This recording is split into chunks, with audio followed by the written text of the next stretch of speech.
안녕하세요. 저는 합법적인 대통령이신 박근혜 대통령님께서 다스리는 자유대한민국의 국민 김미자입니다. 오늘은 그 박근혜 대통령님 연설문 61선 중에서 마지막 편 옥중 친필 서신 내용입니다. 이것은 2020년 3월 4일 날 대통령님께서 그때 2020년 4월 15일 국회의원 선거 총선을 앞두고 보수 국민이 단합을 해서 껍데기밖에 없는 보수 정당이지만은 그래도 보수 정당을 지켜야 된다는 간절한 바람에서 이 서신을 유영아 변호사 편으로 보내서 읽게 했던 내용입니다. 대통령님께서는 지난번에 윤석열이 당선됐을 때도 그나마 그래도 보수 정당에서 대통령 나와서 그래도 좀 안도했다. 민주당이 정권을 잡지 않고 그래도 보수 정당에서 정권을 잡아서 안도하셨다라고 말씀하셨거든요. 그 속에 그 뜻은 정말 국민의힘이 잘하고 윤석열이가 잘해서가 아니라 이 허울이지만은 보수 정당이라는 정당이 그래도 있어야 우리 대한민국의 자유 체제가 그나마 유지가 될 수 있기 때문에 그래도 좀 민주당을 견제를 할 수 있잖아요. 어느 정도. 그래서 아마 이렇게 옥중에서 친필 서신을 보내지 않으셨을까 하는 생각이 듭니다. 이건 어디까지 제 생각입니다. 자, 이제 내용에 들어가겠습니다. 옥중 친필 서신. 박근혜 대통령의 옥중 친필 서신을 유영아 변호사가 대도하였다. 이는 2017년 2월 헌재 탄핵 심판 최후 진술서 이후 3년 반 만에 나온 박 대통령의 메시지이다. 국민 여러분, 박근혜입니다. 먼저 중국으로부터 유입된 신종 바이러스 감염증인 코로나19의 국내 확진자가 수천 명이 되고 30여 명의 사망자까지 발생했다는 소식을 들었습니다. 특히 대구 경북 지역에서 4천 명이 넘는 확진자가 발생하였고 앞으로 더 많은 확진자가 발생할 수 있다고 하니 너무나 가슴 아픕니다. 부디 잘 견디어 이겨내시기를 바랍니다. 국민 여러분, 저는 지난 2006년 테러 당한 이후 저의 삶은 덤으로 사는 것이고 그 삶은 이 나라에 바친 것이라고 생각했습니다. 비록 탄핵과 구속으로 저의 정치 여정은 멈추었지만 북한 핵 위협과 우방국들과 관계 악화는 나라의 미래를 불안전하게 만들 수 있기에 구치소에 있으면서도 걱정이 많았습니다. 많은 분들이 무능하고 위선적이며 독선적인 현 집권 세력으로 인하여 살기가 점점 힘들어졌다고 희망이 보이지 않는다고 호소를 하였습니다. 이대로 가다가는 정말 나라 잘못되는 것이 아닌가라는 염려도 있었습니다. 또한 현 정부의 실정을 비판하고 견제해야 할 거대 야당의 무기력한 모습에 울분 터진다는 목소리들도 많았습니다. 하지만 저의 말 한마디가 또 다른 분열을 가져올 수 있다는 우려에 침묵을 택했습니다. 그렇지만 나라 장래가 염려되어 태극기를 들고 광장에 모였던 수많은 국민들의 한숨과 눈물을 떠올리면 마음이 편하지 않았습니다. 진심으로 송구하고 감사합니다. 국민 여러분, 나라가 전례 없는 위기에 빠져 있고 국민들의 삶이 고통을 받고 있는 현실 앞에서 정치적 유불리에 따라 이합집산을 하는 것 같은 거대 야당 모습에 실망도 하였지만 보수의 외연을 확대하기 위한 불가피한 선택으로 받아들였습니다. 나라가 매우 어렵습니다. 서로 간의 차이가 있을 수 있고 메우기 힘든 간극도 있겠지만 더 나은 대한민국을 위해 기존 거대 야당을 중심으로 태극기를 들었던 여러분 모두가 하나로 힘을 합쳐 주실 것을 호소드립니다. 서로 분열하지 말고 역사와 국민 앞에서 하나된 모습을 보여주시기 바랍니다. 여러분의 애국심이 나라를 다시 일으켜 세울 수 있습니다. 저도 하나가 된 여러분들과 함께 하겠습니다. 2020년 3월 4일 박근혜. 네, 여기 옥중서실 여기까지고요. 박근혜 대통령님께서 국민들에게 분열하지 말고 역사와 국민 앞에서 하나된 모습을 보여달라고 힘을 합쳐주실 것을 호소드렸습니다. 이와 같이 박정희 대통령님께서도 국민이 하나가 돼야 됨을 강조하신 내용이 있습니다. 어디서 있냐면 박정희 대통령님 시집에 보면은 그 내용이 있는데 제가 읽어 드릴게요. 크메르 적화 1주년이라는 이제 그 소제목 속에 그 내용이 있습니다. 1976년 4월 17일 1년 전 오늘 크메르 캄보디아 공화국이 공산주의자들에게 항복하고 프놈펜이 함락된 날이다. 작년 이맘때 국내 정세를 회고하고 감개무량할 뿐이다. 조국을 사수하겠다는 의지가 박약하고 국난을 당하고도 국민이 단결할 줄 모르고 국가와 민족의 생존과 이익보다도 자기 개인의 이익을 앞세우고 위기에 처해서 국론을 통일하고 국민을 결속시킬 수 있는 지도자를 갖지 못한 국가와 민족의 운명과 그들이 걸어가야 할 길이 무엇이라는 것을 우리는 눈으로 똑똑히 보았다. 타산지석으로 삼고 우리가 갈 길이 무엇이란 것을 우리 모두 깊이 명심해야 할 것이다. 예, 이렇게 말씀하시면서 국민이 하나가 되는 것, 결속하는 것이 얼마나 중요한가를 그래서 참 말씀하셨습니다. 근데 그 하나가 되는 게 잘못된 데 하나가 되면 안 되겠죠. 우리 자유 대한민국을 바르게 세울 수 있는 바른 뜻에 또 바른 지도자와 하나가 되어야 되겠죠. 국론을 통일하고 국민을 결속시켜 우리나라를 더욱더 튼튼하게 지킬 수 있는 대통령, 지도자, 그 지도자가 없는 나라는 정말 힘든 나라입니다. 힘들어집니다. 국민이 분열되고 정말 나라는 이렇게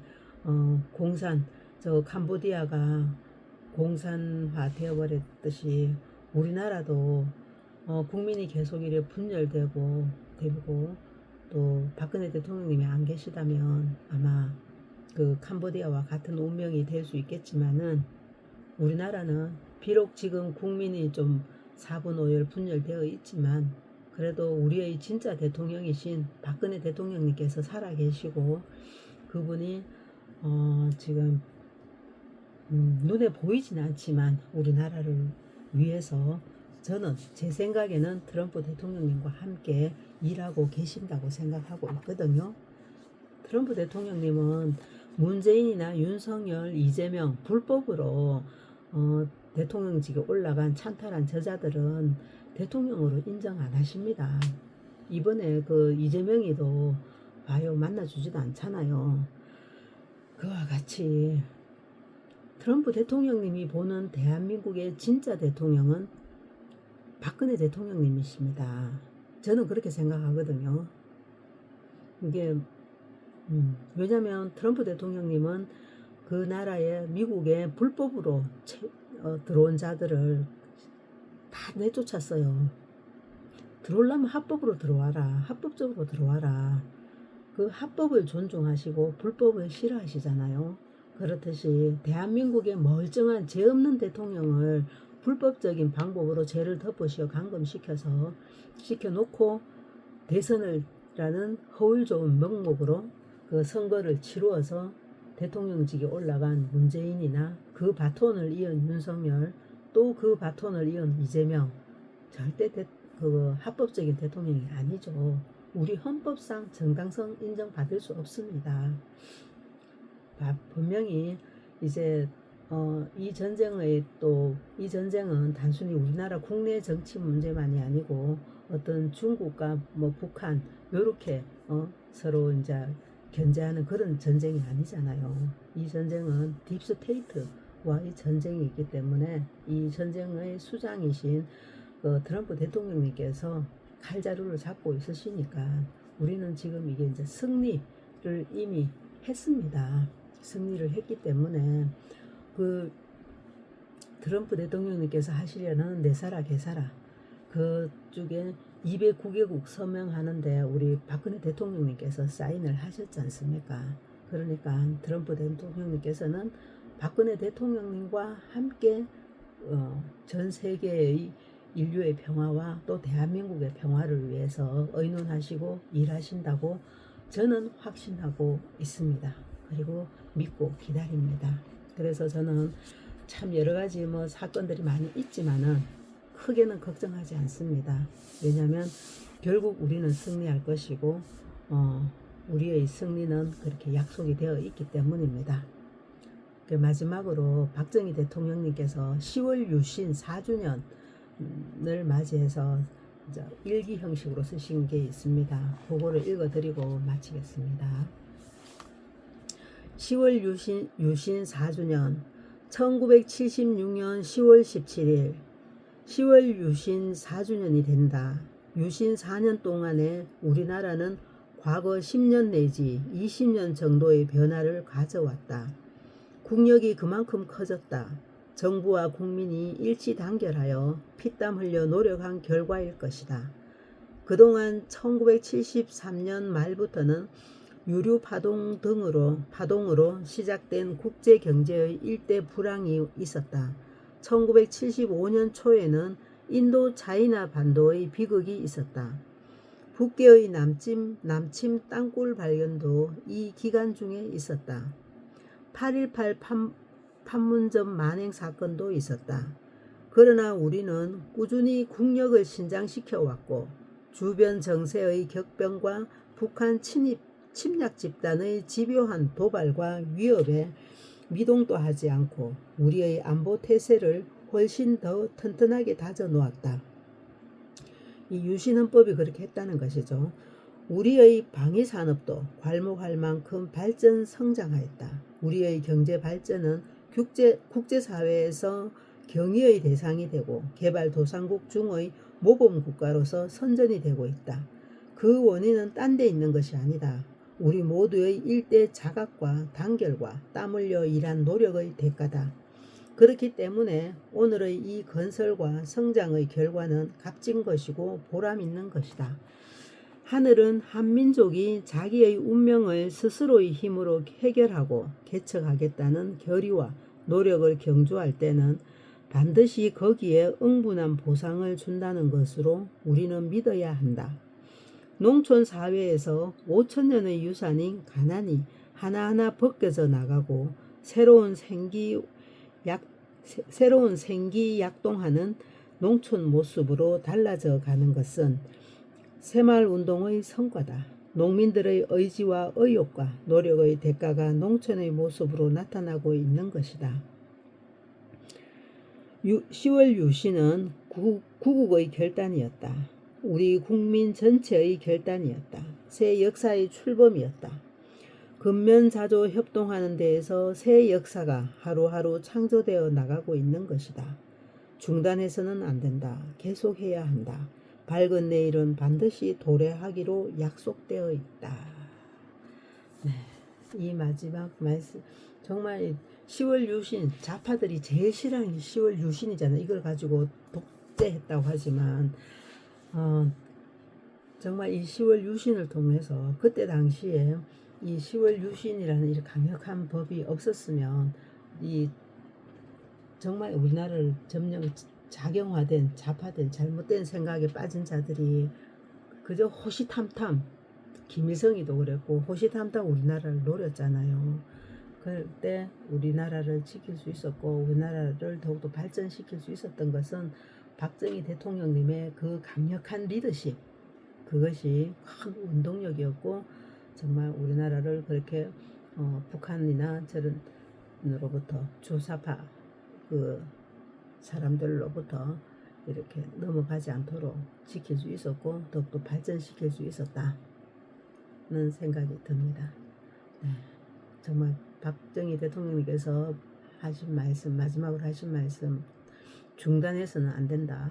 계속해야 한다. 밝은 내일은 반드시 도래하기로 약속되어 있다.